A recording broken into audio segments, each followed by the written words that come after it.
তাহলে মমতা ব্যানার্জি মানুষকে যা বলে তা করে। তাই বন্ধু, আপনাদের কাছে আমি বলতে এসেছি, আমরা সবাই মিলে একবার কর্মী হব। আমাদের লিডার মামাটি মানুষের মুখ্যমন্ত্রী, তার নাম মমতা ব্যানার্জি, অভিষেক ব্যানার্জি।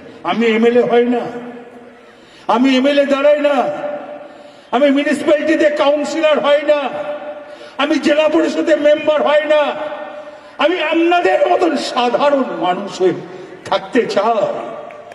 আমাকে মমতা ব্যানার্জি বলেছিল তুমি এমপি হও, আমি হই নাই। আমি বলেছি না, আমার এই মা বোনেরা, আমার এই কর্মীরা,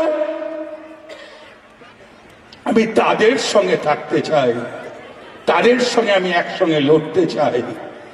তাই বন্ধু, আপনাদের কাছে আর বেশি টাইম নেব না, কয়েকটা কথা খালি বলবো।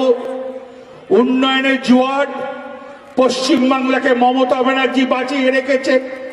এই পশ্চিমবাংলাকে আবার সোনার পশ্চিমবাংলা করতে পারে, তার নাম মমতা ব্যানার্জি।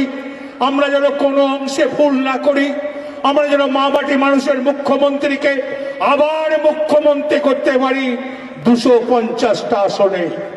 তাইলেই আমাদের আজকে সফল হবে। আজকে থেকে এখান থেকে যাওয়ার পর যে যাই প্রবন্ধে ভুল করবেন না, ওদের কিন্তু ধান্দা এরপর কিন্তু এনআরসি করবে, এনআরসি করে জেলে ঢোকাবার চেষ্টা করবে।